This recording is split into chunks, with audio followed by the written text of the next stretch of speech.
Welcome to Gate Masters online classes. Today we are going to discuss about next chapter in geography, rivers and projects. So what about the rivers and what about the projects? A very important chapter. So definitely we can expect 2 to 3 questions from this area. So anta important chapter manaki ee chapter rivers and projects annam. So then come to the rivers and projects. Every river has 3 stages in its life. Already మనం physical setting మాట్లాడుకునేటప్పుడు చెప్పుకున్నాం, ప్రతి నదికి దాని లైఫ్లో ఎన్ని stages ఉంటాయి అంటే 3 stages ఉంటాయి. ఏమేమి ఉంటాయండి? ఒకటి చైల్డ్హుడ్ ఉంటుంది, 2 యంగేజ్ ఉంటుంది, 3 ఓల్డ్ ఏజ్ ఉంటుంది.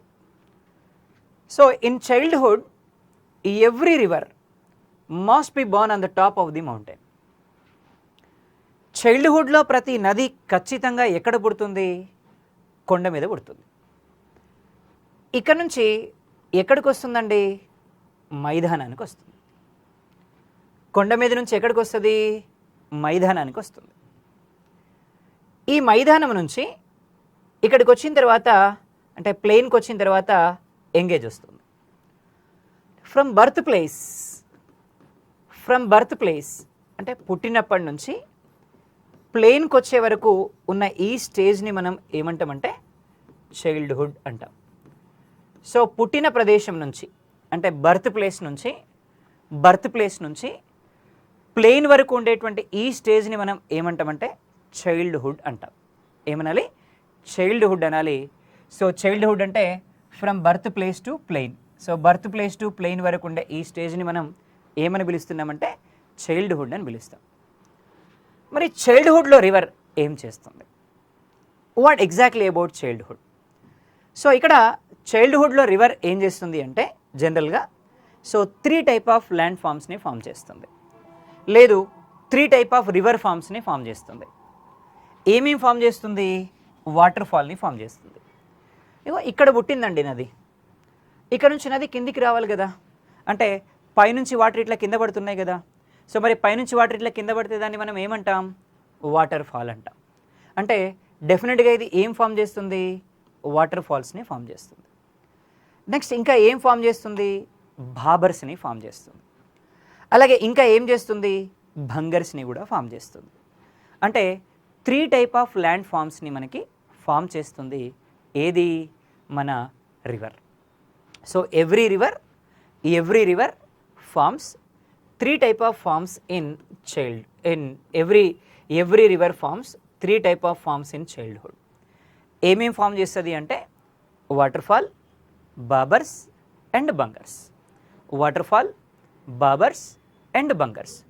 సో ఈ 3 టైప్ ఆఫ్ ల్యాండ్ ఫామ్స్ని మనకి ఫామ్ చేస్తుంది మనకి ఎవ్రీ రివర్. ఏమేమి ఉంటాయన్నాం?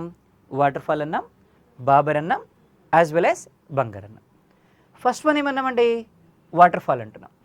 సో ఫస్ట్ వన్ ఏమన్నా మనం ఇక్కడ వాటర్ ఫాల్ అన్నాం. Then what exactly about waterfall? So ఏంటి అంటే పైనుంచి వాటర్ కనుక ఇలా కింద పడితే దాన్ని ఏమంటాం మనం అంటే వాటర్ ఫాల్ అంటాం. మరి ఇక్కడ what is the largest waterfall in the world?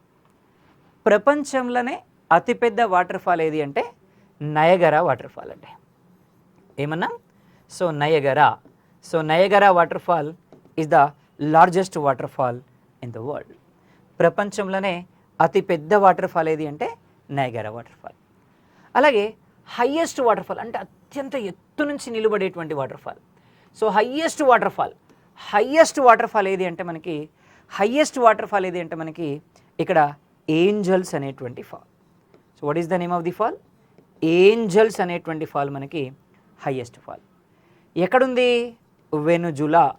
So ఇక్కడుంది వెనుజులా అనేటువంటి దేశంలో ఉంది. సో వెనిజులా అనేటువంటి దేశంలో ఉంది. ఇది ప్రపంచంలోనే అత్యంత ఎత్తైనటువంటి వాటర్ ఫాల్. పెద్దది అంటేనేమో నయగరా ఫాల్, ఎత్తైనది అంటేనేమో ఈ ఏంజల్స్ ఫాల్ మనకి ప్రపంచంలోనే అత్యంత ఎత్తైనటువంటి వాటర్ ఫాల్. అలాగే largest waterfall in India, భారతదేశంలో అత్యంత ఎత్తైనటువంటి వాటర్ ఫాల్ ఏది అంటే కుంచికల్ వాటర్ ఫాల్. ఏమన్నామండి? కుంచికల్. కుంచికల్.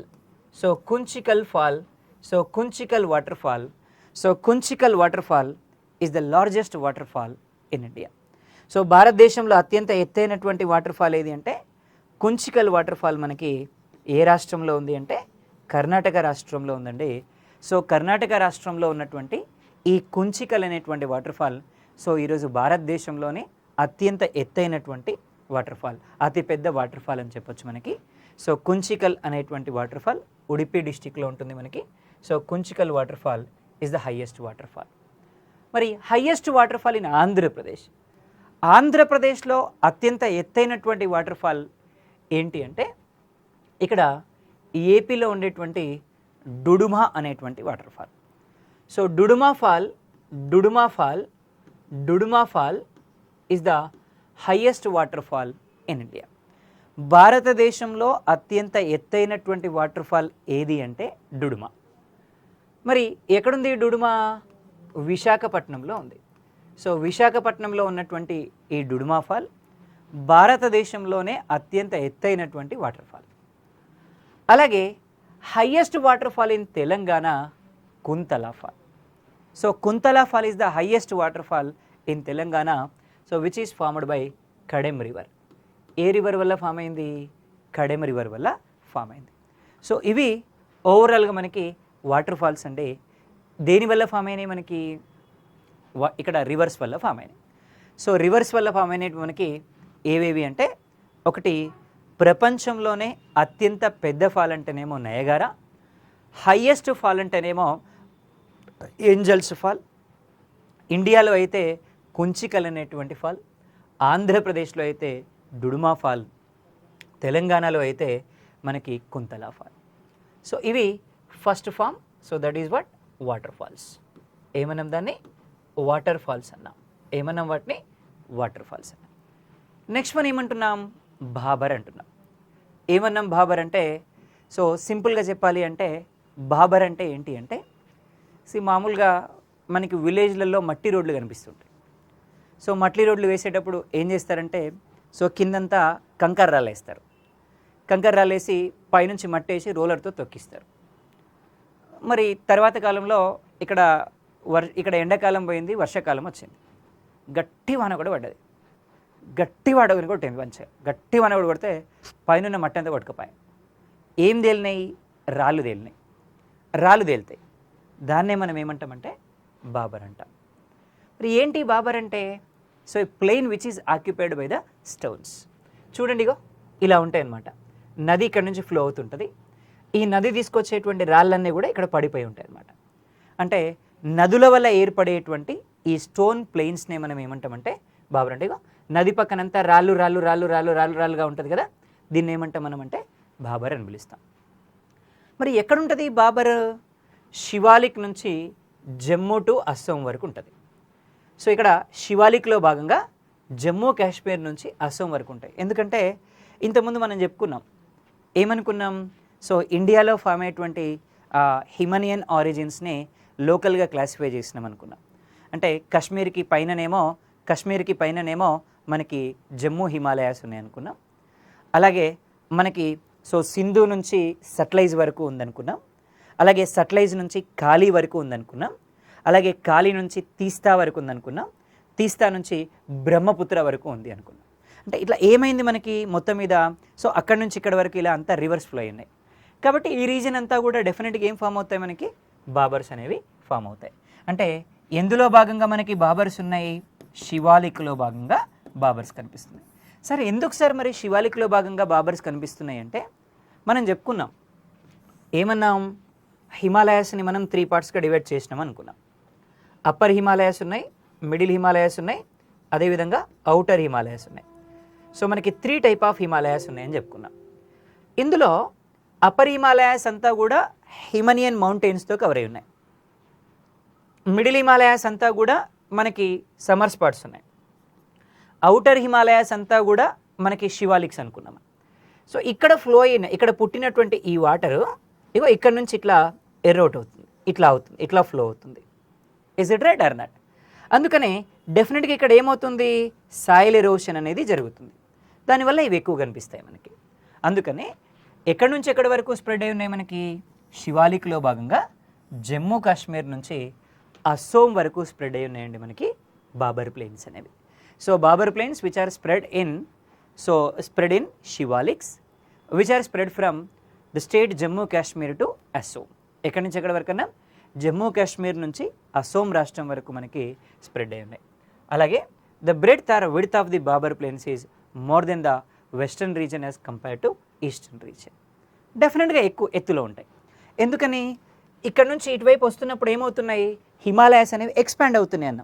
సో ఈస్టర్న్ నుంచి వెస్టర్న్ డైరెక్షన్కి ఏమో ఇంక్రీజ్ అవుతున్నాయి, వెస్ట్ నుంచి ఈస్టర్న్ డైరెక్షన్కి ఏమో డిక్రీజ్ అవుతున్నాయి. Is it right are not?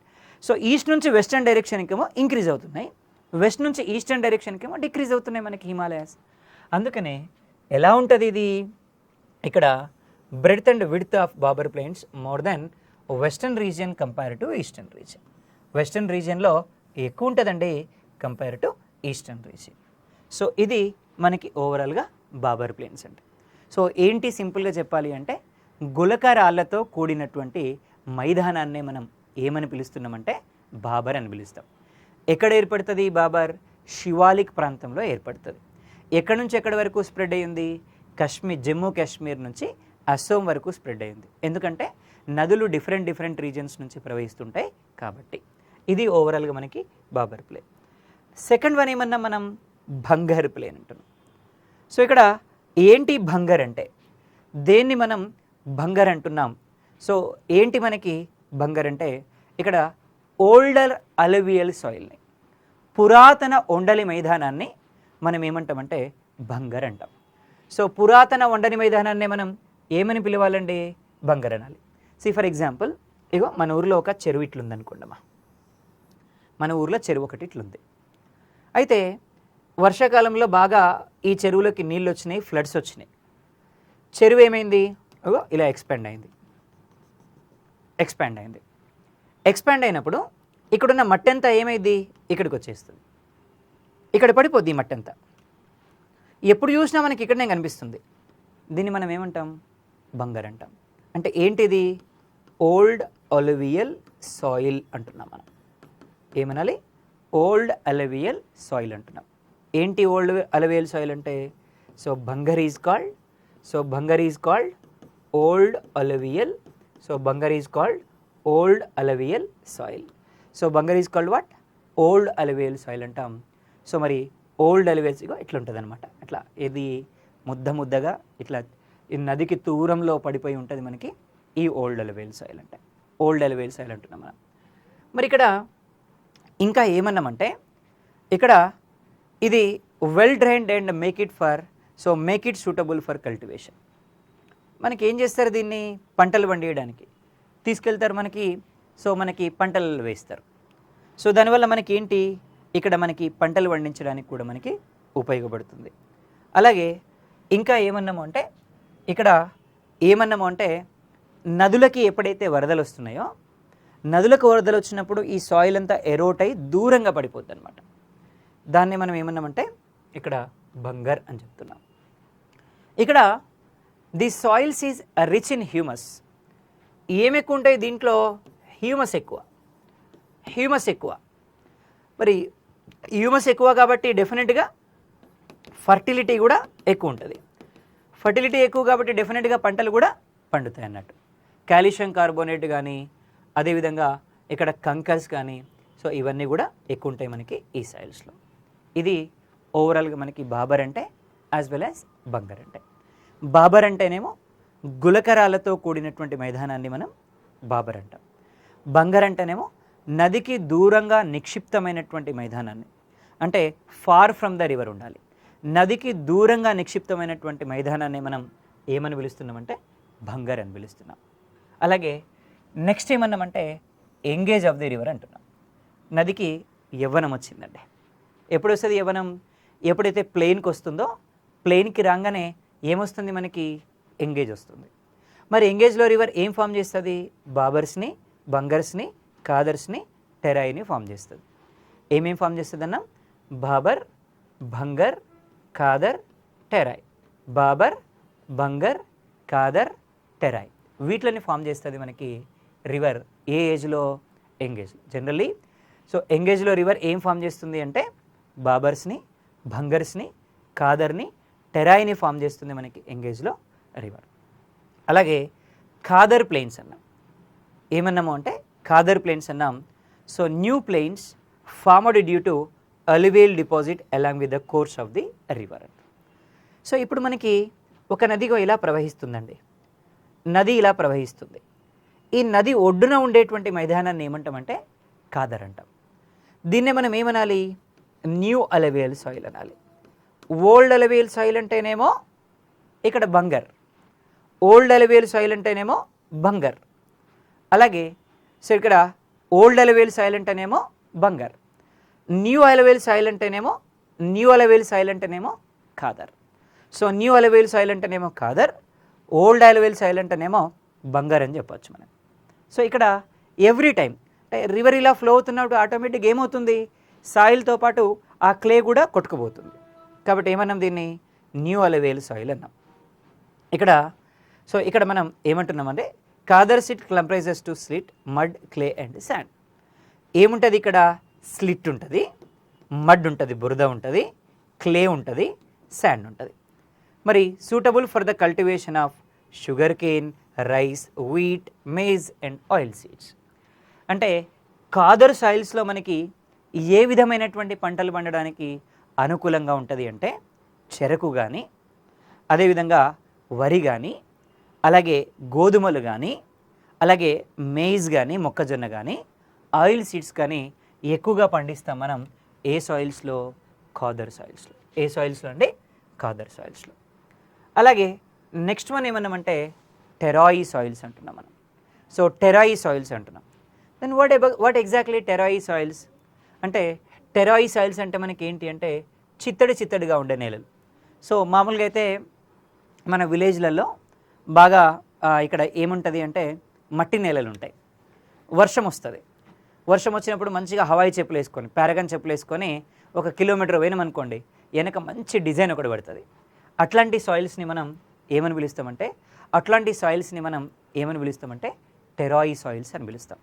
అంటే చిత్తడిగా ఉండేటువంటి ఈ నేలల్ని మనం ఏమని పిలవాలి అంటే టెరాయి సాయిల్స్ అంటారు. సో చిత్తడిగా ఉండేటువంటి నేలల్ని మనం ఏమని పిలుస్తామంటే టెరాయి సాయిల్స్ అని పిలుస్తాం మనం ఇట్లాంటి నేలల్ని. ఎక్కడుంటాయి మరి ఇవి? శివాలిక్ రీజియన్లో కనిపిస్తాయి. సో మేజర్గా శివాలిక్ రీజియన్లో కనిపించేటువంటి సాయిల్స్ని మనం ఏమని పిలుస్తున్నామంటే టెరాయి సాయిల్స్ అంటాం. మరి ఎక్కడెక్కడుంటాయి టెరాయి సాయిల్స్ అనేవి? హర్యానా కానీ, పంజాబ్ కానీ, ఉత్తరాఖండ్ కానీ, ఉత్తరప్రదేశ్ కానీ. సో ఇక్కడ హర్యానా, ఉత్తరప్రదేశ్, ఉత్తరాఖండ్ ఈ రీజన్స్లో కనిపించేటువంటి సాయిల్స్ని మనం ఏమంటున్నామంటే టెరాయి సాయిల్స్ అంటారు. మరి దేనికి ఉపయోగపడతాయి ఇవి? Wheat, rice, maize and sugar cane ఈ పంటలు పండించడానికి మనకి ఉపయోగపడతాయండి ఈ సాయిల్స్. మరి దీన్ని బేస్ చేసుకుని మనం ఏమన్నామంటే వెట్ ల్యాండ్ స్టేట్. సో ఇక్కడ మనకి వెట్ ల్యాండ్స్ అంటున్నాం. సో వెట్ ల్యాండ్స్ కూడా మనకి కనిపిస్తాయండి. ఇది మనకి జనరల్గా మనకి ఎంగేజ్. నెక్స్ట్ వన్ ఏమన్నామంటే ఓల్డ్ ఏజ్ అన్నాం. మరి ఓల్డ్ ఏజ్లో ఏం చేస్తుంది? బీచ్లని, డెల్టాలని, షేల్స్ని ఫామ్ చేస్తుంది. మరి ఏంటి బీచ్ అంటే? A beach is a narrow gently sloping strip of land that lies along with the edge of an ocean lake or river. జనరల్గా ఆ రివర్ ఎంగేజ్లో ఉన్నప్పుడు ఏం చేస్తుందన్నాం? సాయిల్ ఎరోషన్ చేస్తుంది అన్నాం. మరి సాయిల్ ఎరోషన్ చేస్తూ దాంతోపాటు శాండ్ అంతా కలెక్ట్ చేసుకొని వచ్చింది కదా. శాండ్ అంతా కలెక్ట్ చేసుకొని వచ్చి ఎప్పుడైతే సీ మెర్జ్ అయిపోతుందో, రివర్ వెళ్ళి సీలో మెర్జ్ అయిపోతుందో, ఆ రివర్ వెళ్ళి సీలో మెర్జ్ అయిపోయేటప్పుడు దాన్నంతా కూడా రిఫ్లెక్ట్ చేస్తుంది బయటికి. సో దీన్నంతా కూడా ఏం చేస్తుంది అంటే బయటికి రిఫ్లెక్ట్ చేస్తుంది. దాన్నంతా కూడా బయటికి ఏం చేస్తుంది అంటే రిఫ్లెక్ట్ చేస్తుంది. సో దాన్నంతా కూడా బయటికి ఏం చేస్తుంది అంటే రిఫ్లెక్ట్ చేస్తుంది. దానివల్ల ఏమవుతుంది అంటే దానివల్ల మనకి ఏమవుతుంది అంటే బయటికి రిఫ్లెక్ట్ చేయడం వల్ల, దాన్ని బయటికి రిఫ్లెక్ట్ చేయడం వల్ల సముద్రంలో కలిసే ముందు అక్కడంతా బీచ్ లాగా ఏర్పడుతుంది, ఇసుకలాగా ఏర్పడుతుంది. దాన్నే మనం ఏమంటాం? బీచ్ అంటాం. అలాగే డెల్టాస్ అన్నాం. ఆల్రెడీ మనకు తెలుసు డెల్టా అంటే ఒక రివర్ ఇలా ఫ్లో అవుతుంది. రివర్ 2 పార్ట్స్గా డివైడ్ అయిపోయింది. సో రివర్ ఇలా ఫ్లో అవుతూ ఏమైంది? ఇలా 2 పార్ట్స్గా డివైడ్ అయిపోయింది. ఆ రెండింటికి మధ్యలో ఉండే ఈ ప్రాంతాన్ని మనం ఏమని పిలుస్తామంటే డెల్టా ఏమని పిలవాలండి? డెల్టా అని పిలవాలి. డెల్టా అంటున్నాం మనం. సో 2 నదుల మధ్యలో ఉండేటువంటి ప్రాంతాన్ని మనం ఏమనాలి అంటే డెల్టా. ఏమనాలి? డెల్టా. ఆల్రెడీ మనకు తెలుసు largest delta in the world Sundarban delta. Sundarban delta మనకి గంగా బ్రహ్మపుత్ర రివర్స్ వల్ల ఏర్పడింది. ఎక్కడ ఏర్పడింది మనకి? సో ఇక్కడ మనకి ఎక్కడ ఏర్పడింది అంటే మనకి మన నార్త్ స్టేట్స్కి వెస్ట్ బెంగాల్కి మధ్య ఈ delta Sundarban delta. Next shales అన్నాం. ఏమన్నాం? Fissile rock that is formed by the consolidation of clay mud or silt has finally stratified అన్నాం. సో ఇక్కడ ఏమంటున్నామంటే ఇక్కడ ఒక రివర్ ఇలా ఫ్లో అవుతున్నప్పుడు నీళ్ళు అయిపోతున్నాయి అనుకున్నప్పుడు ఇక్కడ ఒక ఇసుక దిబ్బ లేదా మట్టితోటి ఒక కుప్పలాగా ఏర్పడుతుంది. అదే ఎంత ఉంటుంది? ఎలా ఉంటుంది? జిగురుగా బురదగా ఉంటుంది. అక్కడ నుంచి షిప్స్ ఇట్లా ట్రావెల్ చేస్తున్నప్పుడు ఏమవుతాయి అంటే దాంట్లో కూరుకుపోతాయి, ఇరుక్కుపోతాయి. అందుకని so this is what most dangerous for sea transportation. ఇది దేనికి డేంజరస్ అంటున్నాం మనం? సీ ట్రాన్స్పోర్టేషన్కి డేంజరస్ అంటున్నాం మనం. ఏది? షేల్స్ అనేవి. సో ఇవి ఓవరాల్గా మనకి సో డిఫరెంట్ ఫార్మ్స్ అండి, మనకి రివర్కి ఉండేటువంటి different forms. So these are the different forms of the river. పోతే ఓవరాల్గా మొత్తం రివర్స్ని మనం ఎన్ని టైప్స్గా డివైడ్ చేసాం? So total rivers which are divided into how many types? So total rivers which are divided into how many types? So there are 3 type of rivers are there generally. సో మొత్తం రివర్స్ని మనం ఎన్ని భాగాలుగా డివైడ్ చేస్తున్నామంటే 3 partsగా divide చేస్తున్నాం. ఎలా divide చేస్తున్నాం? హిమనియన్ రివర్స్ అన్నాం, 2 పెనిన్సులర్ రివర్స్ అన్నాం, 3 ఎక్సోటిక్ రివర్స్ అన్నాం. So total rivers which are divided into how many types? 3 types. ఏమేమి ఉన్నాయండి? హిమనియన్ రివర్స్ అన్నాం, పెనిన్సులర్ రివర్స్ అన్నాం, నెంబర్ 3 ఎక్సోటిక్ రివర్స్ అన్నాం. సో హిమనియన్ రివర్స్ అంటున్నాం, నెంబర్ 2 పెనిన్సులర్ రివర్స్ అన్నాం, నెంబర్ 3 ఎక్సోటిక్ రివర్స్ అన్నాం. సో మొత్తం రివర్స్ మనకి ఎన్ని టైప్స్ ఉన్నాయి? మనకి there are 3 type of rivers. ఏమేమి ఉన్నాయంటే హిమనియన్ రివర్స్ అంటాం, పెనిన్సులర్ రివర్స్ అంటాం, నెంబర్ 3 ఎక్సోటిక్ రివర్స్ అంటాం. పోతే హిమనియన్ reverse అన్నామండి. What exactly హిమనియన్ river? Reverse which are born in హిమనియన్ origin. హిమనియన్ ఆరిజిన్లో పుట్టినటువంటి రివర్స్ అన్నిటిని మనం ఏమనాలి? హిమనియన్ రివర్స్ అనాలి. ఇక్కడ ఉండే స్నో మెల్ట్ అయిపోయి ఈ రివర్స్ అంతా కూడా మనకి ఫ్లో అవుతున్నాయి. స్నో మెల్ట్ అయిపోయి రివర్స్ అంతా కూడా మనకి ఫ్లో అవుతున్నాయి. ఇక్కడ ఉండే స్నో మెల్ట్ అయిపోయి రివర్స్ అంతా కూడా మనకి ఫ్లో అవుతున్నాయి. సో ఇవి all 365 days these reverse can flow. ఇక్కడ 365 రోజులు ఈ నదులు ప్రవహిస్తూనే ఉంటాయి. 365 రోజులు ఈ నదులు ప్రవహిస్తూనే ఉంటాయి. కాబట్టి 365 days ఈ రివర్స్ ఫ్లో అవుతున్నాయి. కాబట్టి వీటిని మనం ఏమంటున్నామంటే లైఫ్ టైమ్ రివర్స్ అంటాం. ఏమనాలండి? లైఫ్ టైమ్ రివర్స్ అంటున్నాం. ఏమనాలి? లైఫ్ టైమ్ రివర్స్ అనాలి మనకి ఈ రివర్స్ని. సో లైఫ్ టైమ్ రివర్స్ అంటాం మనం ఈ రివర్స్ని. ఏ రివర్స్ మా? హిమనియన్ రివర్స్. మరి ఏమేమి ఉన్నాయి హిమనియన్ రివర్స్ మనకి? Sindhu river, Brahmaputra river as well as Ganga river. Sindhu river, Brahmaputra river as well as Ganga river. So these rivers are called హిమనియన్ రివర్స్. ఈ రివర్స్నే మనం ఏమంటున్నాం? హిమనియన్ రివర్స్ అంటున్నాం. రెండవది ఏమన్నాం? పెనిన్సులర్ రివర్స్ అంటాం. So rivers which are born in peninsular India and flowing from peninsular India. ఎక్కడ పుట్టాలి? ద్వీపకల్ప భారతదేశంలో పుట్టాలి. ద్వీపకల్ప భారతదేశం నుంచి ప్రవహించాలి. ద్వీపకల్ప భారతదేశంలో పుట్టాలి, ద్వీపకల్ప భారతదేశం నుంచి ప్రవహించాలి. అట్లాంటి రివర్స్ని మనం ఏమని పిలుస్తున్నాము అంటే పెనిన్సులార్ రివర్స్ అంటున్నాం. ఏమనాలి? పెనిన్సులార్ రివర్స్ అంటున్నాం. సో ద్వీపకల్ప భారతదేశంలో పుట్టి ప్రవహించేటువంటి నదులని పెనిన్సులార్ రివర్స్ అంటాం. మరి ఇవన్నీ కూడా దేని మీద బేస్ అయి ఉంటాయండి? రెయిన్ఫాల్ మీద బేస్ అయి ఉంటాయి. దేని మీద బేస్ అయి ఉంటాయంటే రెయిన్ఫాల్ మీద బేస్ అయి ఉంటాయి. సో దట్ ఈ రివర్స్ని మనం ఏమని పిలుస్తున్నామంటే రెయిన్ఫాల్ బేస్డ్ రివర్స్ అంటున్నాం. సో ఈ రివర్స్ని మనం ఏమనాలి? రెయిన్ఫాల్ బేస్డ్ రివర్స్ అనాలి. ఏమనాలండి? రెయిన్ఫాల్ బేస్డ్ రివర్స్ అనాలి. So these rivers which are known as rainfall based rivers అంటున్నాం. ఏ రివర్స్ని? పెనిన్సులార్ రివర్స్ని. ఏమేమి ఉన్నాయి?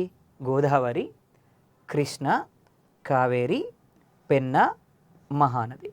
So these rivers which are known as peninsular rivers. These rivers which are known as peninsular rivers. Godavari, Krishna, Kaveri, Penna and Mahanadi. So these rivers which are known as peninsular rivers. అలాగే exotic rivers అంటున్నాం. ఏమేమి ఎక్సోటిక్ రివర్స్? ఏంటి exotic rivers అంటే?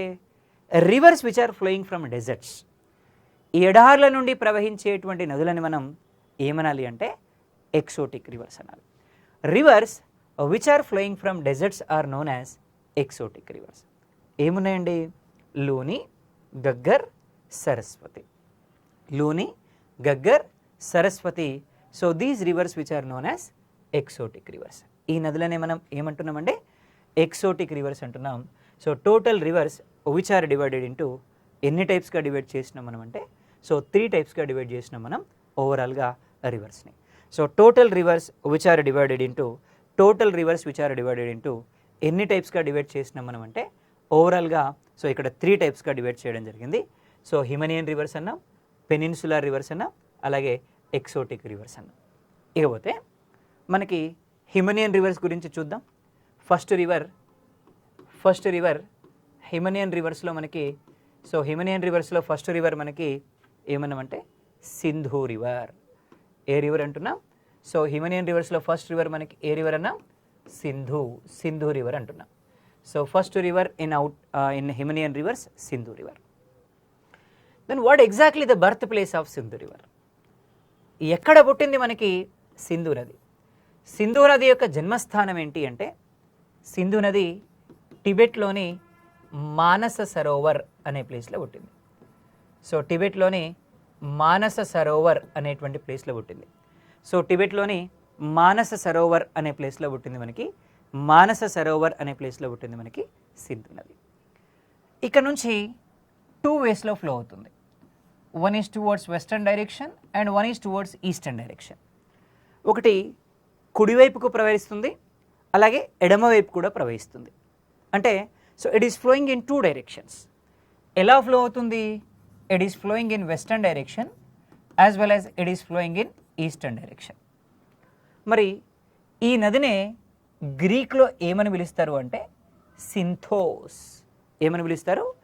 So this river which is known as Sinthos అంటారు. ఏమనాలి? సింథోస్ అంటాం. ఏమనాలి? సింథోస్ అంటాం. సో ఈ నదినే ఏమంటున్నాం మనం అంటే సింథోస్ అంటున్నాం. లాటిన్లో దీన్నే మనం ఏమంటామంటే సిండస్. లాటిన్లో ఏమంటాం? సిండస్ అంటాం. అలాగే సాంస్క్రిట్లో దీన్ని ఏమంటామంటే సింధు నది అంటాం. సంస్కృతంలో అయితే సింధు నది అంటాం.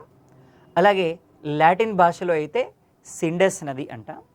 అలాగే గ్రీకు భాషలో అయితే సింథోస్ నది అని పిలుస్తాం. ఎక్కడ పుట్టిందన్నా? టిబెట్లోని మానస్ సరోవర్లోని కైలాస్ మౌంటైన్స్లో పుట్టింది మనకి ఈ నది. పుట్టిన దగ్గర నుంచి ఎలా ఫ్లో అవుతుంది? ఒకటి వెస్టర్న్ డైరెక్షన్కి ఫ్లో అవుతుంది యాజ్ వెల్ యాజ్ ఈస్టర్న్ డైరెక్షన్కి ఫ్లో అవుతుంది. సో వెస్టర్న్ డైరెక్షన్కి ఫ్లో అవుతుంది యాజ్ వెల్ యాజ్ ఈస్టర్న్ డైరెక్షన్కి ఫ్లో అవుతుంది. సో ఇది 2 డైరెక్షన్స్లో ఫ్లో అవుతుంది. మరి వెస్టర్న్ డైరెక్షన్లో ఫ్లో అయ్యేది ఏ కంట్రీస్లో ఫ్లో అవుతుంది? 1 is towards India as well as Pakistan. మరి ఈస్టర్న్ డైరెక్షన్లో ఫ్లో అయ్యేది ఎటువైపు పోతుంది? చైనా వైపుకి వెళుతుంది. అంటే so Sindhu river which is flowing in 3 countries. Sindhu నది మనకి ఎన్ని దేశాలలో ప్రవహిస్తుంది అంటే 3 దేశాల్లో ప్రవహిస్తుంది.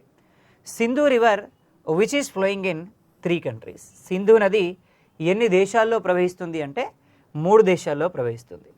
ఏమేం దేశాల్లో ప్రవహిస్తుంది? నెంబర్ 1 ఇండియాలో ఫ్లో అవుతుంది, యాజ్ వెల్ యాజ్ పాకిస్తాన్లో ఫ్లో అవుతుంది, యాజ్ వెల్ యాజ్ చైనాలో ఫ్లో అవుతుంది. ఎన్ని దేశాల్లో ఫ్లో అవుతుంది? 3 దేశాల్లో ఫ్లో అవుతుంది. ఏమేం దేశాలు? India, Pakistan and China. India, Pakistan and China. So ఇండియాలో, పాకిస్తాన్లో అండ్ చైనాలో ఈ 3 దేశాల్లో కూడా ఫ్లో అవుతుంది మనకి ఏ రివర్ అండి? Sindhu river. Sindhu river which is flowing in 3 countries. ఇండియాలో, పాకిస్తాన్లో అలాగే చైనాలో. ఇండియాలో, పాకిస్తాన్లో అండ్ చైనాలో ఈ 3 దేశాల్లో కూడా ప్రవహిస్తుంది మనకి సింధు నది. Sindhu river which is flowing in 3 countries, India, China and Pakistan. So India, China and Pakistan ఈ 3 దేశాల్లో ప్రవహిస్తుంది మనకి ఏ నది? సింధు నది. మరి సింధు నదికి 2 డైరెక్షన్లో ఫ్లో అవుతుంది కాబట్టి 2 టైప్ ఆఫ్ ట్రిబ్యూటరీస్ ఉంటాయి. So it has 2 type of tributaries. 2 రకాలైనటువంటి ఉపనదులు ఉన్నాయి. One is towards left direction, one is flowing towards right direction. ఒకటేమో ఎడమ వైపుకి ప్రవహించేటువంటి ఉపనది, రెండవది కుడివైపుకి ప్రవహించేటువంటి ఉపనది. 2 డైరెక్షన్స్లో మనకి ఇది ఫ్లో అవుతుంది. ఎటువైపు ఫ్లో అవుతుంది? లెఫ్ట్ డైరెక్షన్కి ఫ్లో అవుతుంది, యాజ్ వెల్ యాజ్ రైట్ డైరెక్షన్కి కూడా ఇది ఫ్లో అవుతుంది. So it is flowing towards left direction as well as it is flowing towards right direction. So left డైరెక్షన్కి ఫ్లో అవుతుంది, అలాగే రైట్ డైరెక్షన్కి కూడా ఫ్లో అవుతుంది. మరి లెఫ్ట్ డైరెక్షన్కి ఫ్లో అయ్యే ట్రిబ్యూటరీస్ మనకి ఏమున్నాయి? Jhelum, Chenab, Beas, Ravi, Sutlej. So these are the tributaries which are flowing towards left direction. ఏమేమున్నాయన్నా? జిలం, Chenab, Beas, Ravi, Sutlej. So we can say JC brothers. ఏమన్నా వీటినంటే జేసీ బ్రదర్స్ అన్నాం. ఏమేమి ఉన్నాయి జేసీ బ్రదర్స్లో భాగంగా? జీలం ఉంది, చినాబ్ ఉంది, బియాస్ ఉంది, రవి ఉంది, సట్లైజ్ ఉంది. జీలం, చినాబ్, బియాస్, రవి, సట్లైజ్. సో జీలం, చినాబ్, బియాస్, రవి, సట్లైజ్ ఇవి మనకి లెఫ్ట్ డైరెక్షన్లో ఫ్లో అయ్యేటువంటి ట్రిబ్యూటరీస్. ఇక రైట్ డైరెక్షన్లో ఫ్లో అయ్యేటువంటి ట్రిబ్యూటరీస్ ఏమున్నాయంటే, ఒకటి గిల్గిత్ అన్న, Gilgit, 2 Shyok, 3 Zaskar, 4 Hunza. Gilgit, Shyok, Zaskar, Hunza. So Gilgit, Shyok, Zaskar, Hunza. Gilgit, Shyok, Zaskar, Hunza. So Gilgit, Shyok, Zaskar, Hunza. So these are called right tributaries అంటున్నాం. ఏమన్నా వీటినంటే రైట్ ట్రిబ్యూటరీస్ అన్నాం. సో ఏమేమున్నాయి రైట్ ట్రిబ్యూటరీస్ అంటే Gilgit, Shyok, Zaskar, Hunza. So these are called right tributaries. Left tributaries ఏమున్నాయి? Jhelum, Chenab, Beas, Ravi and Sutlej. So we can say JC brothers అంట. జీలం, చినాబ్, బియాస్, రవి, సట్లైస్. సో ఇవి లెఫ్ట్ డైరెక్షన్లో ఫ్లో అయ్యేటువంటి ట్రిబ్యూటరీస్, యాజ్ వెల్ యాజ్ ఇవి మనకి రైట్ డైరెక్షన్లో ఫ్లో అయ్యేటువంటి ట్రిబ్యూటరీస్. సో రైట్ డైరెక్షన్లో ఏం ఫ్లో అవుతున్నాయి మనకి? Gilgit, Shyok, Zaskar, Hunza. So which are flowing in right direction. Left డైరెక్షన్లో అయితే Jhelum, Chenab, Beas, Ravi and Sutlej. So these are the rivers which are flowing in left direction. So ఇవి ఓవరాల్గా మనకి సింధు రివర్కి సంబంధించినటువంటి లెఫ్ట్ కానీ as well as right tributaries కానీ. So left tributaries always as well as right tributaries. మరి ఇక్కడ మనం ఏమని చెప్తున్నామంటే, ఇక్కడ సింధు రివర్ ఎక్కడ ప్లెయిన్లోకి ఎంటర్ అవుతుంది అంటే, మైదానంలోకి ఎంటర్ అయ్యేటువంటి ప్రాంతం ఏంటంటే సింధు తుల్బల అనేటువంటి ప్రాంతం. సింధు తుల్బల అనేటువంటి ప్రాంతంలో, సింధు తుల్బల అనేటువంటి ప్రాంతం, సింధు తుల్బల అనేటువంటి ప్రాంతం. సో సింధు తుల్బల అనేటువంటి ప్రాంతం, సింధు తుల్బల అనేటువంటి ప్రాంతంలో, సింధు తుల్బల అనేటువంటి ప్రాంతంలో, సింధు తుల్బల అనేటువంటి ప్రాంతంలో ఇది వచ్చి ఎక్కడికి ఎంటర్ అవుతుంది? ప్లెయిన్లోకి ఎంటర్ అవుతుంది. ఏ రివర్? సింధు రివర్. ఎక్కడ కలుస్తుంది? అరేబియన్ సీ దగ్గర కరాచీ అనేటువంటి ప్రాంతంలో, కరాచీ అనేటువంటి ప్రాంతం ఎక్కడుంది? కరాచీ పాకిస్తాన్లో ఉంది. పాకిస్తాన్లోని కరాచీ అనేటువంటి ప్రాంతం దగ్గర వెళ్ళి ఎక్కడ కలుస్తుందమ్మా? అరేబియన్ సీలో కలుస్తుంది. సో అరేబియన్ సీలో కలుస్తుంది ఎక్కడ? కరాచీ. సో కరాచీ పాకిస్తాన్. సో కరాచీ పాకిస్తాన్, పాకిస్తాన్లోని కరాచీ అనేటువంటి ప్రాంతంలో, సో పాకిస్తాన్లోని కరాచీ అనేటువంటి ప్రాంతంలో వెళ్ళి ఎక్కడ కలుస్తుంది? ఎక్కడ కలుస్తుంది? పాకిస్తాన్లో కరాచీ అనేటువంటి ప్రాంతంలో వెళ్ళి అరేబియన్ సీలో కలుస్తుంది. అలాగే longest river which merges in Arabian sea. So Arabian సీలో కలిసేటువంటి నదులన్నిటిలోకి పెద్ద నది ఏది అంటే మన సింధు నది. మరి ఎక్కడ ప్రవహిస్తుంది ఇది? లడఖ్కి జస్కర్కి మధ్య ప్రవహిస్తుంది. సో ఇవి పాసెస్ అండి. Ladakh pass as well as Zaskar, ఈ రెండింటికి మధ్యలో పాస్ అవుతుంది మనకి ఏ river? Sindhu river. So Sindhu river which is flowing between Ladakh and Zaskar. So లడఖ్కి అలాగే జస్కర్కి మధ్య ఫ్లో అవుతుంది మనకి ఈ రివర్. ఏ రివర్ అన్నాం? సింధు రివర్. మరి total length of the Sindhu river మొత్తం ఎన్ని కిలోమీటర్లు ప్రవహిస్తుంది Sindhu river? 2800 kilometres. So 2880 kilometres మనకి ఈ నది ప్రవహిస్తుంది. ఎన్ని కిలోమీటర్లు ప్రవహిస్తుంది అంటే 2880 కిలోమీటర్లు మనకి ఈ నది ప్రవహిస్తుంది. So total length of this river 2880 kilometres of length it is flowing. 2880 కిలోమీటర్లు ఈ నది మొత్తం మీద ప్రవహిస్తుంది మనకి సింధు నది. అలాగే so total length of the Sindhu river in India. మరి భారతదేశంలో ఎంత కిలోమీటర్లు ప్రవహిస్తుంది? 706 కిలోమీటర్స్ మనకి భారతదేశంలో ప్రవహిస్తుంది. సో భారతదేశంలో సింధు నది మొత్తం ఎన్ని కిలోమీటర్లు ప్రవహిస్తుంది అంటే, so Sindhu river totally flowing in India in 706 kilometres. భారతదేశంలో అయితే 706 కిలోమీటర్లు ప్రవహిస్తుంది. ఓవరాల్గా అయితే 2880 కిలోమీటర్స్ ప్రవహిస్తుంది. 2880 కిలోమీటర్లు ప్రవహిస్తుంది ఓవరాల్గా మనకి సింధు రివర్. అదే భారతదేశంలో అయితే 706 కిలోమీటర్లు ప్రవహిస్తుంది మనకి భారతదేశంలో ఈ రివర్. ఇకపోతే మరి మనకి పాకిస్తాన్కి మధ్య ఈ రెండు కంట్రీస్ మధ్య ఫ్లో అవుతుందన్న. So Sindhu river which is flowing between Sindhu river which is flowing between India as well as మనకి పాకిస్తాన్కి మధ్య ప్రవహిస్తుందన్న. సింధు నది భారత్ మరియు పాకిస్తాన్ల మధ్య ప్రవహిస్తుంది.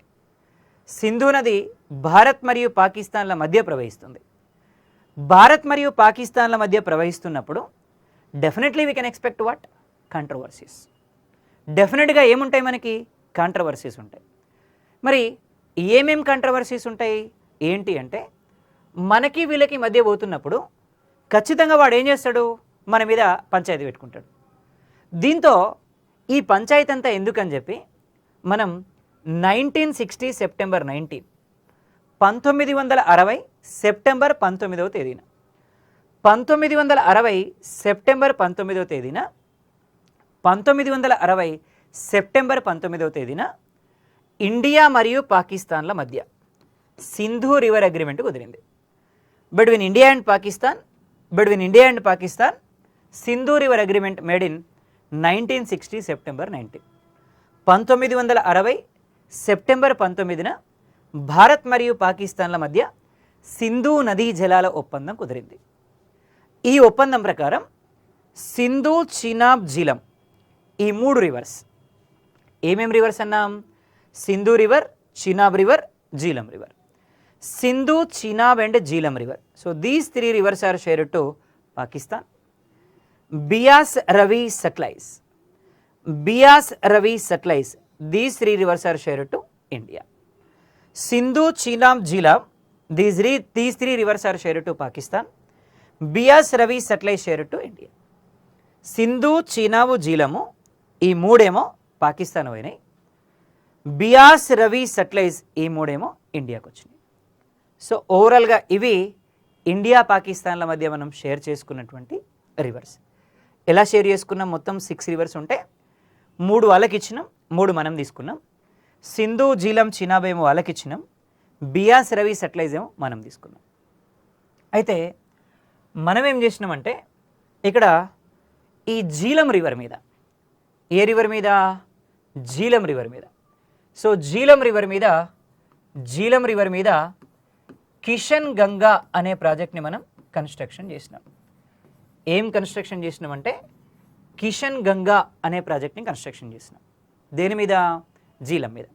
సో జీలం మీద మనం కిషన్ గంగా అనే ప్రాజెక్ట్ని కన్స్ట్రక్షన్ చేసినాం. Name of the project Kishan Ganga, constructed on which river? Jhelum river. So Jhelum river మీద కన్స్ట్రక్షన్ చేసిన మనం ఏ ప్రాజెక్ట్ని? కిషన్ గంగా అనేటువంటి ప్రాజెక్ట్ని.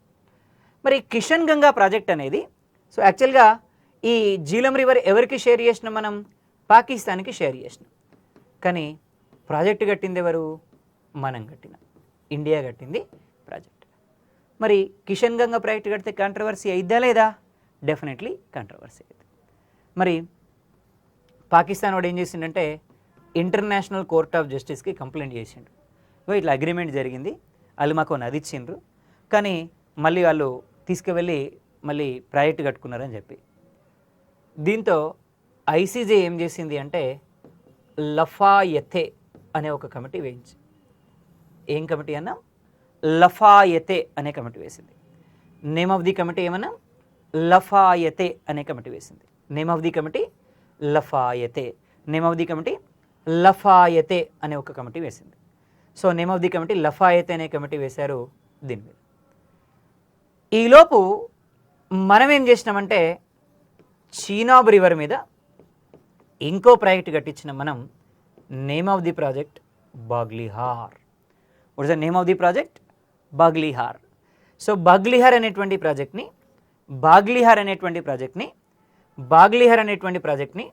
దేని మీద కట్టించినాం మనం? చీనాబ్ రివర్ మీద కట్టించినాం. బాగ్లిహార్ అనే ప్రాజెక్ట్ని దేని మీద కట్టించినాం మనం? చీనాబ్ మీద కట్టించినాం.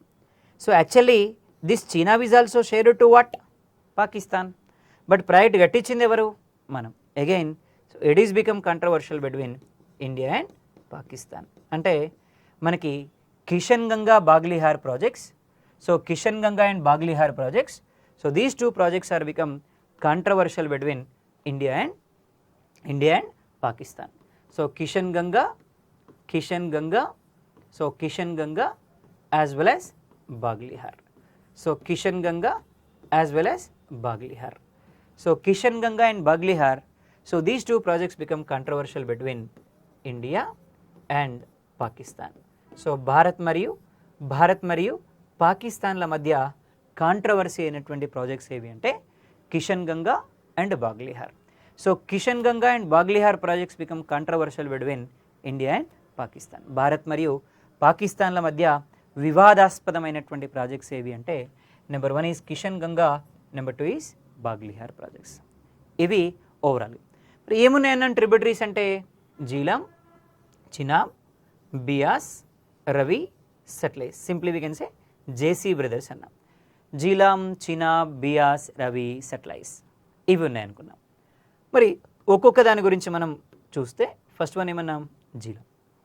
So Jhelum river. Then birth place of Jhelum river Verinag అనే ప్లేస్లో పుట్టిందండి. ఎక్కడ పుట్టింది అంటే మనకి వేరినాగ్ అనే ప్లేస్లో పుట్టింది. ఎక్కడ పుట్టింది మనకి అంటే జీలం రివర్. సో ఇక్కడ వేరినాగ్ అనేటువంటి ప్లేస్లో జమ్మూ కాశ్మీర్కి దగ్గరలో ఉండేటువంటి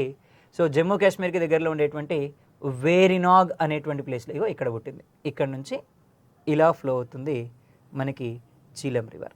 సో ఇలా ఫ్లో అవుతుంది మనకి జీలం రివర్. ఇగో ఇక్కడికి వచ్చిన తర్వాత సో ఈ జీలం రివర్ తోటి మనకి చీనాబ్ రివర్ కలిసిపోయింది. సో ఇది మనకి జీలం. సో ఇది మనకి ఓవరాల్గా మనకి జీలం రివర్ అండి. సో ఎక్కడ పుట్టింది మనకి? ఇగో ఇది కశ్మీర్. ఇదంతా కూడా మనకి కశ్మీర్ అండి. సో ఇదంతా మనకి కశ్మీర్ రీజియన్. సో ఇదంతా మనకి కశ్మీర్.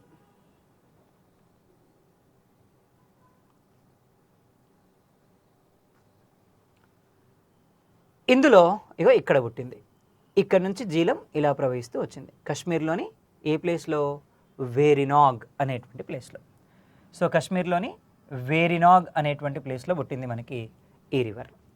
సో ఎక్కడ ఎంటర్ అవుతుంది మైదానంలోకి?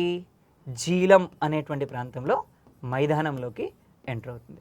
So enter into plain in Jhelum. So మైదానంలోకి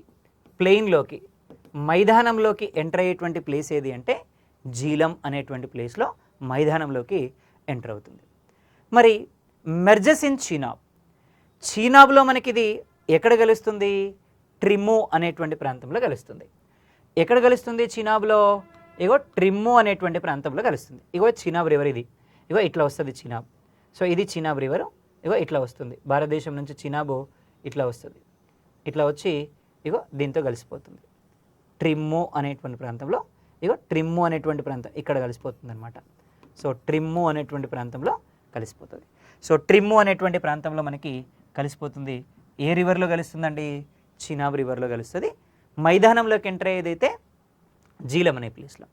ప్లెయిన్లోకి ఎక్కడ ఎంటర్ అవుతుంది అంటే జీలం అనే ప్లేస్లోనేమో ప్లెయిన్లోకి ఎంటర్ అవుతుంది. మైదానంలో ఎక్కడ కలుస్తుంది అంటే ట్రిమ్ము అనేటువంటి ప్లేస్లో మనకి మన చీనాబ్ రివర్లో కలిసిపోతుంది. మరి ఇలా ఫ్లో అవుతున్నప్పుడు జమ్మూ కాశ్మీర్ స్టేట్లో ఇది మనకి ఏం చేసింది? ఒక లేక్ని ఫామ్ చేసింది. నేమ్ ఆఫ్ ది లేక్ ఏమన్నా? ఉలార్. ఏం లేక్ అన్నా, ఊలార్ లేక్ అన్నా. సో ఈ Wular lake greatest fresh water lake. ఏమన్నామండి? So greatest fresh water lake అన్న. So Wular become the greatest fresh water lake అన్న. So greatest fresh water lake ఏమన్నా మనం? ఊలార్ లేక్ అన్నా. So greatest fresh water lake in India, Wular lake formed by Jhelum river. అలాగే so it flows from India and Pakistan border. So Bharat మరియు పాకిస్తాన్కి బార్డర్లో ప్రవహిస్తుంది. ఇందాక చూసాం మనం. సో మనం ఇండియాకి పాకిస్తాన్కి బార్డర్లో ప్రవహిస్తుంది మనది. ఇది మనకి కాశ్మీర్ అనుకున్నాం మనం. సో ఇది మనకి జమ్మూ కాశ్మీర్, ఇదంతా కూడా పాకిస్తాన్ బార్డర్. అంటే డెఫినెట్గా ఇది ఎలా ఫ్లో అవుతుంది? ఇండియాకి పాకిస్తాన్కి బార్డర్లో. ఇదంతా India Pakistan border. India Pakistan బార్డర్లో ప్రవహిస్తుంది మనకి ఈ నది. ఏ నది? మన జీలం నది. So Jhelum river which is flowing between India and Pakistan. India Pakistan మధ్యలో ప్రవహిస్తుంది ఇది. మరి tributary of Sindhu which flows shortest distance in India. చాలా తక్కువ దూరం ప్రవహిస్తుంది.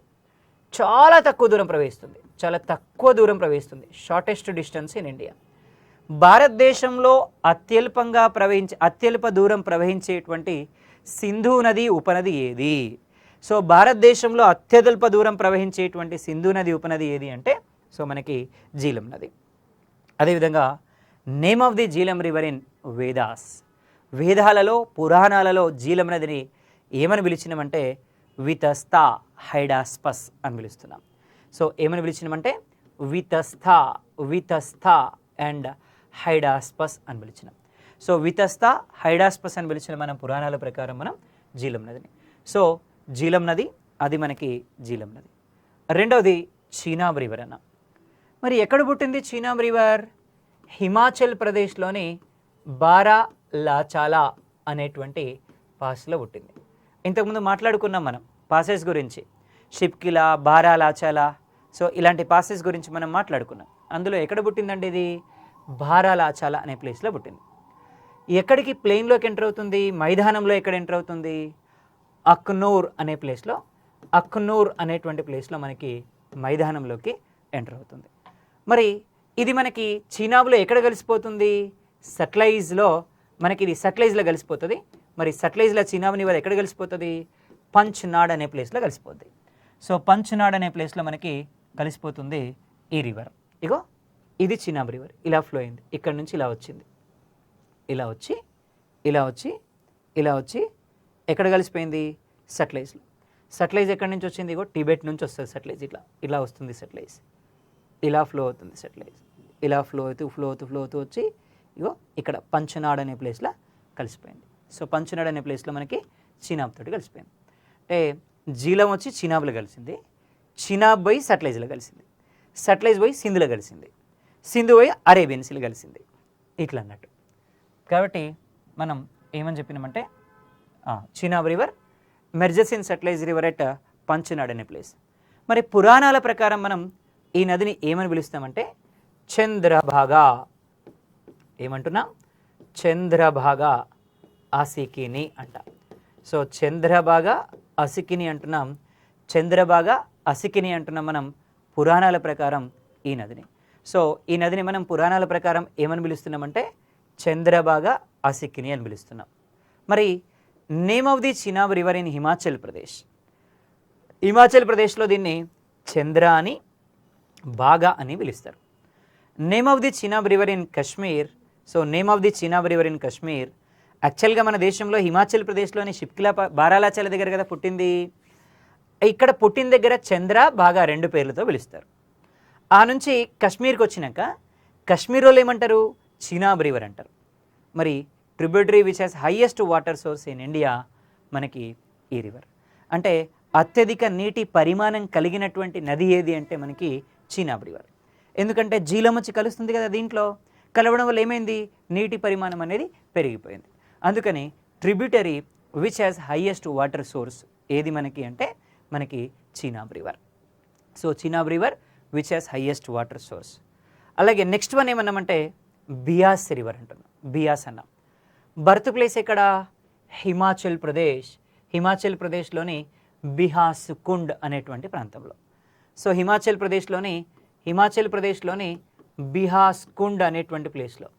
సో హిమాచల్ ప్రదేశ్లోని బిహాస్ కుండ్ అనేటువంటి ప్లేస్లో మనకి ఇది పుట్టడం జరిగింది. ఏ నది? మనకి బియాస్ నది. So Beas river, birth place of Beas river Himachal Pradesh Beas Kund అనేటువంటి ప్లేస్లో పుట్టింది. మరి ఎక్కడ ఎంటర్ అవుతుంది? పాంగ్ అనేటువంటి ప్లేస్లో మైదానంలోకి మనకి ఎంటర్ అవుతుంది. ఏ ప్లేస్లో ఎంటర్ అవుతుందన్నా? పాంగ్ అనే ప్లేస్లో ఇది మైదానంలోకి ఎంటర్ అవుతుంది. అలాగే merges in Sutlej river at Harike. Harike అనేటువంటి ప్రాంతంలో మనకి సట్లైజ్ రివర్లో వెళ్ళి కలిసిపోతుంది. ఏ ప్రాంతంలో కలుస్తుందన్నా? హరికే అనేటువంటి ప్రాంతంలో. సో హరికే అనేటువంటి ప్రాంతంలో ఇది సట్లైజ్ రివర్లో వెళ్ళి కలిసిపోతుంది. సో హరికే అనేటువంటి ప్రాంతంలో ఇది సట్లైజ్ రివర్లో వెళ్ళి కలిసిపోతుంది. ఏ రివర్ అండి? బియాస్ రివర్. మరి only tributary of Sindhu flowing from India అంటే కేవలం భారతదేశంలో మాత్రమే ప్రవహించే సింధు నది ఉపనది ఏది అంటే Beas. Only tributary of Sindhu which is flowing from India ఏది అంటే మనకి బియాస్. మరి వేదాల ప్రకారం ఏమంటాం దీన్ని? విపస అర్కికియా అంటాం. సో విపస అర్కికియా అని పిలుస్తాం మనం. విపస అర్కికియా అంటాం. సో ఇది మనకి సో బియాస్ గురించి చూద్దామండి. ఇగో బియాస్ ఇక్కడ పుట్టింది. బియాస్ ఇక్కడ పుట్టి ఇగో ఈ నుంచి ఇలా ప్రవహిస్తుంది, ఈ నుంచి ఇలా ప్రవహిస్తుంది, ఇలా ప్రవహించి ఇండియన్ బార్డర్ నుంచి పాకిస్తాన్లోకి వెళ్తుంది. సో ఇగో ఇది బియాస్ అంటే ఓన్లీ ఎక్కడ ప్రవహిస్తుంది? ఇండియాలో మాత్రమే ప్రవహిస్తుంది. ఇగో అమృత్సర్ దగ్గర రావిలో కలిసిపోద్ది అన్నట్టు. అందుకనే ఓన్లీ ఇండియాలో మాత్రమే ప్రవహిస్తుంది. మనకి ఓన్లీ ఇండియాలో ప్రవహిస్తుంది. అందుకని only tributary so which is flowing from India అది ఏమన్నా మనం? బియాస్ మనకి ఎక్కడ మెర్జ్ అవుతుంది అంటే హరికే అనేటువంటి ప్రాంతంలో మనకి సట్లైజ్ రివర్లో మెర్జ్ అయ్యేది మనకి హరికే అనేటువంటి ప్రాంతంలో. అలాగే వేదాల ప్రకారం దీన్ని మనం ఏమని పిలుస్తున్నామంటే విపస అర్కికియా అంటాం. అలాగే రవి అన్నం ఎక్కడ బర్త్ ప్లేస్ మనకి? జమ్మూ కాశ్మీర్లోని రోహితాంగ్ యాక్చువల్గా సో హిమాచల్ ప్రదేశ్కి జమ్మూ కాశ్మీర్కి బిట్వీన్ ఉంటుంది కాబట్టి సో హిమాచల్ ప్రదేశ్ అండ్ జమ్మూ కాశ్మీర్ మధ్యలో ఇది లార్జెస్ట్ ట్రిబ్యూటరీ ఇన్ పాకిస్తాన్. అందుకే లాహోర్ సిటీ ఏ నది ఒడ్డున ఉంది అంటే రవి నది ఒడ్డునే ఉంది అని చెప్పొచ్చు మనం. మరి ఎక్కడ ఎంటర్ అవుతుంది? Enter into the plain in Madhopur. ఏ ప్లేస్లో ఎంటర్ అవుతుంది? మాధవ్పూర్ అనేటువంటి ప్లేస్లో మనకి మైదానంలో ఎంటర్ అవుతుంది. So merges in Chenab river at Rangapur. So Chenab రివర్లో మనకి ఎక్కడ కలిసిపోతుంది? రంగాపూర్ అనేటువంటి ప్లేస్లో కలిసిపోతుంది.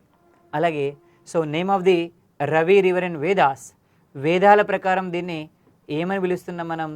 పరుషిని అలాగే ఐరావతి. సో పరుషిని అలాగే ఐరావతి అంటాం మనం. సో పరుషిని అలాగే ఐరావతి అంటున్నాం మనం ఈ రివర్ని. సో పరుషిని ఐరావతి అని పిలుస్తాం మనం ఈ రివర్ని. ఇకపోతే నెక్స్ట్ రివర్ మనకి సట్లైజ్ రివర్ అన్నాం. సట్లైజ్ రివర్ బర్త్ ప్లేస్ మనకి టిబెట్లోని రాకాసి సరస్సు అనే ప్లేస్లో పుట్టింది. సో టిబెట్లోని రాకాసి సరస్సు అనే ప్లేస్లో పుట్టింది మనకి ఇది. మరి enter in to India from Himachal Pradesh Shipki La pass. ఎక్కడో టిబెట్లోని రాకాసి సరస్సు అనే చోట పుట్టి ఇక్కడ నుంచి హిమాచల్ ప్రదేశ్లోని షిప్కిలా పాస్ అనే ప్రదేశం గుండా మనకి భారతదేశంలోకి ఎంటర్ అవుతుంది. Only tributary of Sindhu which is Born out of India. ఇప్పటి వరకు చెప్పుకున్నటువంటి సింధు నది ఉపనదులన్నీ కూడా అయితే హిమాచల్ ప్రదేశ్ లేదా జమ్మూ కాశ్మీర్లో పుట్టినాయి. కానీ only tributary which is Born out of India, భారతదేశం వెలుపల జన్మిస్తున్నటువంటి ఒకే ఒక సింధు నది ఉపనది ఏది అంటే మనకి Sutlej river. So name of the Sutlej river in వేదాల ప్రకారం మనం సట్లైజ్ రివర్ని ఏమని పిలుస్తున్నాము అంటే శతుద్రి అని పిలుస్తాం. So name of the Sutlej river in Vedas ఏమని పిలుస్తున్నామంటే శతుద్రి అని పిలుస్తున్నాం. మరి లాంగెస్ట్ ట్రిబ్యూటరీ ఓవరాల్గా ట్రిబ్యూటరీస్లో సట్లైజ్ అండి. ఇవాళ దేశంలో ఉండేటువంటి ట్రిబ్యూటరీస్ అన్నిట్లోకి సో లాంగెస్ట్ ట్రిబ్యూటరీ ఏది అంటే సట్లైజ్. నియర్లీ 1450 కిలోమీటర్స్ మనకి సట్లైజ్ ప్రవహిస్తుంది. 1450 కిలోమీటర్ల దూరం మనకి సట్లైజ్ నది ప్రవహిస్తుంది. So longest tributary which is flowing from India మనకి ఇది India and other territories of India. So 1450 కిలోమీటర్లు. అలాగే దేశంలో ప్రవహించేటువంటి ట్రిబ్యూటరీస్ అన్నింటిలోకి పెద్దది యమున, నియర్లీ 1376 కిలోమీటర్స్ మనకి ఇది ప్రవహిస్తుంది. ఇది సో ఓవరాల్గా మనకి సింధు కానీ దానికి ఉండేటువంటి ట్రిబ్యూటరీస్ కానీ. ఒకసారి మనం ఈ సింధు నది గురించి షార్ట్కట్లో మనం ఒకసారి చూస్తే, మరి జీలం రివర్ అన్న ఫస్ట్ ఉపనదిలో జీలం రివర్ అన్న బర్త్ ప్లేస్ ఇక్కడ వేరినాగ్ అనే ప్లేస్లో పుట్టింది. ఇక్కడ నుంచి మైదానంలోకి ఎక్కడ ఎంటర్ అవుతుంది, జీలం అనే ప్రాంతంలో ఎంటర్ అవుతుంది. ఇక్కడ నుంచి దేంట్లో కలుస్తుంది, చినాబ్ రివర్లో కలుస్తుంది. కలిసేటువంటి ప్రాంతం ఏంటి, ట్రిమో అనే ప్రాంతంలో కలుస్తుంది. అలాగే వేదాలలో దీన్ని ఏమని పిలుస్తున్నాం, వితస్తా హైడాస్పస్ అని పిలుస్తున్నాం. ఏమనాలి, వితస్తా హైడాస్పస్ అంటున్నాం వేదాల ప్రకారం. అలాగే రెండోది చినాబ్ రివర్ అన్న ఎక్కడ పుట్టింది, మనకి హిమాచల్ ప్రదేశ్లోని భారాలాచాల అనే ప్లేస్లో పుట్టింది. ఇక్కడ నుంచి ఇది ఎక్కడికి ఎంటర్ అవుతుంది, అంకూర్ అనే ప్రాంతంలో మనకి మైదానంలోకి ఎంటర్ అవుతుంది. ఎక్కడ కలుస్తుంది, సట్లైజ్ అనేటువంటి ప్రాంతంలో కలుస్తుంది. సట్లైజ్ రివర్లో కలుస్తుంది మనకి ఈ చినాబ్ రివర్. మరి ఏ ప్లేస్లో కలుస్తుంది, పంచ్నాడ్ అనే ప్రాంతంలో కలుస్తుంది. మరి ఓవరాల్గా దీన్ని పురాణాల ప్రకారం ఏమంటున్నాం, చంద్రభాగా అసిక్కిని అంటున్నాం. ఏమనాలంటే చంద్రభాగా అసిక్కిని అంటున్నాం మనం ఈ రివర్ని. నెక్స్ట్ వన్ ఏమన్నాం, బియాస్. సో బియాస్ అనేది ఎక్కడ పుట్టింది, బిహాస్ కుండ్ అనేటువంటి ప్రాంతంలో పుట్టింది. బియాస్ అనేది ఎక్కడ పుట్టిందన్నా, బిహాస్ కుండ్ అనేటువంటి ప్రాంతంలో పుట్టింది. సో ఎక్కడ కలుస్తుంది, మైదానంలోకి ఎక్కడికి ఎంటర్ అవుతుంది, హరికే అనేటువంటి ప్రాంతంలో మనకి మైదానంలోకి ఎంటర్ అవుతుంది. హరికే అనేటువంటి ప్రాంతంలో మనకి ఇది మైదానంలోకి ఎంటర్ అవుతుంది. అలాగే ఎక్కడ కలుస్తుంది, ఇది సట్లైజ్ నదిలో కలుస్తుంది. ఎక్కడ కలుస్తుంది అంటే సట్లైజ్ నదిలో కలుస్తుంది మనకి ఈ రివర్ వెళ్ళి. అలాగే మరి ఏ ప్రాంతంలో, హరికే అనేటువంటి ప్రాంతంలో మనకి సట్లైజ్లో కలుస్తుంది. అలాగే ఏమని పిలుస్తున్నాం పురాణాల ప్రకారం, విపస అర్కీకియా అని పిలుస్తున్నాం మనం బియాస్ రివర్ని.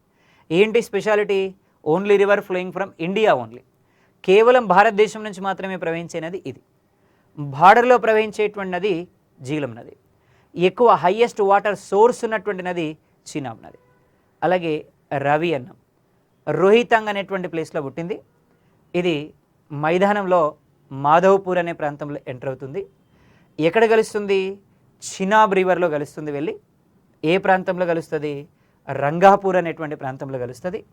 అలాగే ఇక్కడ ఏమన్నాం నెక్స్ట్ అంటే, ఇక్కడ వేదాల ప్రకారం దీన్ని ఏమని పిలుస్తామంటే పరుషిని ఐరావతి అని పిలుస్తాం. ఏమని పిలుస్తున్నామంటే పరుషిని ఐరావతి అని పిలుస్తున్నాం మనం వేదాల ప్రకారం ఈ రివర్ని. అలాగే నెక్స్ట్ ఏమన్నామంటే సట్లైజ్ రివర్ అంటున్నాం. ఏమన్నామంటే సట్లైజ్ రివర్ అన్నాం. మరి ఎక్కడ బర్త్ ప్లేస్ అంటే ఇది రాకాసి సరస్సు అనే చోట పుట్టింది. బర్త్ ప్లేస్ ఏంటి అంటే రాకాసి సరస్సు అనే చోట పుట్టింది. ఇది Born out of India. So only tributary of Sindhu Born in out of India, అది సట్లైజ్ రివర్. మరి ఇది ఎక్కడికి మైదానంలో ఎంటర్ అవుతుంది అంటే షిప్కిలా పాస్లోకి మైదానంలోకి ఎంటర్ అవుతుంది. అలాగే సో ఇక్కడ ఎక్కడ కలుస్తుంది అంటే చినాబ్ రివర్లో కలుస్తుంది. అలాగే ఎక్కడ కలిసేటువంటి ప్రాంతం ఏంటి అంటే షిప్కిల్ అనే ప్రాంతంలో. మరి ఇక్కడ వేదాసులో మనం దీన్ని ఏమని పిలుస్తామంటే శతుద్రి అని పిలుస్తాం. సో శతుద్రి అని పిలుస్తాం మనం ఈ రివర్ని. సో ఇక్కడ మనకి సట్లైజ్ రివర్ మనకి సో శతుద్రి అనే ప్రాంతంలో దీన్ని మనం శతుద్రి అని పిలుస్తున్నాం వేదాల ప్రకారం. So only tributary which is Born out of India. So ఇవి ఓవరాల్గా మనకి సింధు కానీ దానికి ఉండేటువంటి ఉపనదులు కానీ చాలా ఇంపార్టెంట్ అండి. సింధు నది మొత్తం పరివాహక ప్రాంతం ఎంత అంటే సో మొత్తం పొడవు ఎంత అంటే 2880 కిలోమీటర్స్ ప్రవహిస్తుంది. ఇండియాలో 706 కిలోమీటర్స్ ప్రవహిస్తుంది. సింధు నది ఉపనదుల్లో మనకి ఇండియా పాకిస్తాన్ నుంచి ఫ్లో అయ్యే ట్రిబ్యూటరీస్ ఏవి అంటే Jhelum, Chenab, Beas, Ravi, Sutlej. So these rivers are flowing from India and Pakistan. సో ఇందులో బార్డర్లో పోయేది జీలం, ఎక్కువ వాటర్ సోర్స్ ఉన్నది చినాబ్. అలాగే మనకి ఇండియాలో మాత్రమే ఫ్లో అయ్యేది మనకి బియాస్ అన్న. అలాగే ఇక్కడ మనకి మన ఇండియాకి ఎక్కువ దూరం ప్రవహించేది మనకి సట్లైజ్ అన్న. పాకిస్తాన్లో ఎక్కువ పోయేది మనకి రవి రివర్. సో ఇవి ఓవరాల్గా మనకి ట్రిబ్యూటరీస్. సో ఇవి మనకి సింధు గురించి. Thank you very much.